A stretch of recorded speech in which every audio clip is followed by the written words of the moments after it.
Terceiro, seja bem-vindo a mais uma aulinha de história, dando continuidade onde nós paramos, em Roma. A última vez que nós falamos sobre Roma, a gente estava justamente na divisão do Império Romano entre Oriente e Ocidente, e eu disse que seria uma das consequências disso seria justamente o acirramento das invasões bárbaras, que eu vou falar aqui quem são esses bárbaros aí.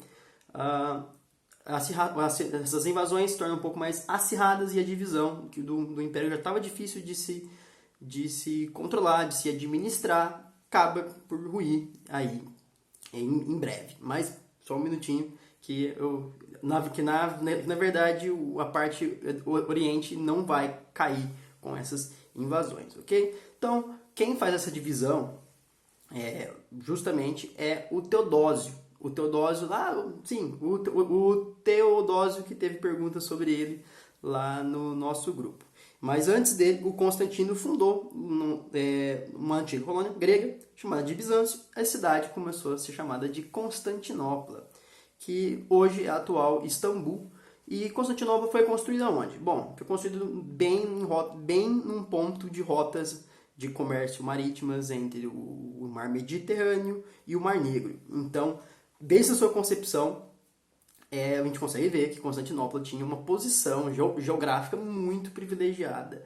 Então, tanto para a defesa desse território, ela era muito, além de ter um território amplo, ela tinha muralhas muito fortes e era muito forte mesmo. Era uma cidade forte e muito organizada nesse quesito. E essa postura e esse posicionamento muito bom comercialmente privilegiou tudo que viria a ser Constantinopla nos anos seguintes, ok? Então, estamos falando de Constantinopla, que ao contrário do Império Romano, ela só vai cair em 1453, que é quando a gente tem marcado aí a transição do medieval para o mundo moderno, que eu já falei para vocês que dormi homem moderno, aí dormi homem medieval e eu acordei homem moderno. Não é assim, é tudo um processo. Mas tenha em mente pensa que se, ao contrário, que o Império Romano, lá criado por Teodósio, vai cair até o finalzinho do século IV,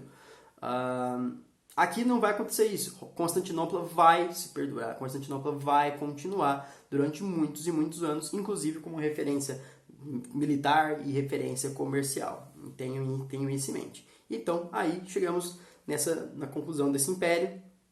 No Império Romano vem o Império Bizâncio, ou Bizantino, Bizâncio é a cidade, mas o Império Bizantino tem no seu principal representante, expoente, um carinha chamado Justiniano. O Justiniano ele não era bem visto pelo seu povo, ele assume ali em 527, ele tem medidas autoritárias, ele é considerado um déspota, né? Ele é considerado por muitas vezes aí, quase um tirano. Vai ser marcado por o governo dele vai ser marcado por diversas revoltas. As revoltas vão ser muito fortes. Ele vai pensar seriamente em estar fugindo, deixando Constantinopla para trás para os rebeldes. E tudo isso, gente, por causa de altos impostos, medidas autoritárias. Então, isso não agrada a população. E como a gente já aprendeu, geralmente a população que está embaixo dessa conta é muito maior do que a população que está acima com os privilégios. Tenham isso em mente. Porém, ele não vai fugir, porque a rainha dele, a Teodora, vai fazer a cabeça dele e falar assim, não, você não vai fugir dessas rebeliões, você não vai fugir, e ele não vai fugir, e ele vai conseguir resistir. Pessoal, eu tô passando no nariz porque eu tô com coceira no nariz, tá bom? Então, não se sintam incomodados. Então ela vai falar, não, você não vai fugir, você vai ficar e vai abafar essa rebelião. E foi o que ele fez, a revolta de Niké. Aí Niké porque Nica significa vitória na língua deles. Então eles ficavam gritando Nica, Nica, Nica, e porque era vitória, vitória, vitória. E esses rebeldes foram, com a insistência de Teodora da permanência do rei Justiniano, eles vão conseguir esmagar essa rebelião. E aí Justiniano vai reinar por mais anos e não vai fugir. Então, o que marca então esse governo justiniano, que é um ponto que eu acho interessante. Ele vai ter na cabeça dele que é um Estado, uma lei e uma igreja. São aí os pilares do que seria esse governo justiniano. Então, ele ele vai ser também responsável por construir diversas igrejas que existem até hoje, como a igreja da Santa Sofia, que existe em Istambul até hoje. Inclusive, gente, se a gente procurar imagens de Istambul hoje, existem pontos históricos que resistiram desde Constantinopla até aqui. Olha que curioso, não? Então, isso é muito interessante, porque é um patrimônio histórico muito grande. Porém, o nosso amigo Justiniano teve um ponto aí contra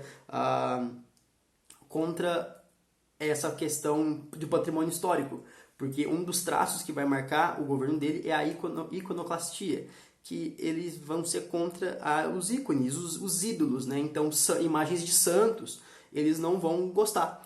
Eles vão achar um paganismo cultuar uma imagem, então muitas imagens serão destruídas aí, destruindo uma quantidade considerável de patrimônio histórico no processo, ok? Pessoal, se eu estou falando rápido, desculpa, estou tentando falar mais devagar, eu juro.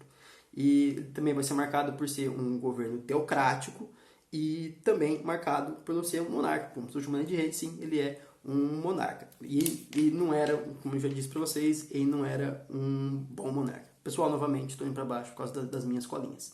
E com isso, mesmo com do outro lado, a outra parte do Império Romano caiu o Ocidente, as invasões levaram o seu melhor. Só que o governo do Justiniano vai ser marcado por campanhas militares de tentar reconquistar alguns pontos do Império Romano, até conseguindo fazer um avanço considerável ali na parte da Gália. Lembra a Gália dos gauleses, de todo o negócio do César? Então, ele vai ter alguns avanços para tentar reconquistar alguns territórios romanos que foram perdidos aí durante as invasões. E eu acho que uma coisa interessante, que vai ser uma ruptura, porque o Justiniano ele vai acreditar na origem de Cristo divina. Então a gente está pegando o cristianismo. Sim, estamos herdando aí o cristianismo. E ele vai acreditar na origem divina de Cristo, que vai fazer com que rompa as igrejas de fato. Agora, a gente, em algum momento do governo dele, a gente tem a ruptura entre a igreja ortodoxa grega, que passa a ser a dele, do Império Bizantino, e a igreja apostólica romana. A igreja apostólica romana que a gente escuta até hoje é daí? Sim, a igreja apostólica romana é dessa divisão aí, que continua sendo representado lá em Roma. Uma coisa que vocês têm que ter em mente é que, novamente, vou dar uma reforçada nisso, é que comercialmente Constantinopla era muito forte, tinha uma presença muito grande na toda a região, porque ela estava no meio de todas as rotas comerciais, tudo passava por ela, então ela tinha uma moeda chamada sólidos muito forte. Então, será que sólidos, por que ela era uma moeda muito sólida? Não sei.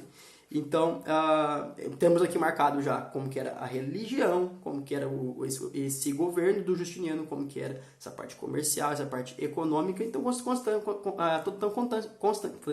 Constantinopla era um expoente aí, tanto militar, porque foi bem sucedido em diversas campanhas militares, quanto comercial. E aí marcado pela questão religiosa, que tem essa ruptura. Então, novamente, olha o tanto que Constantinopla muda a história do mundo, né? Isso, para deixar claro, essa divisão na igreja é chamada de cisma do Oriente, só para vocês terem esse termo marcado na cabeça de vocês.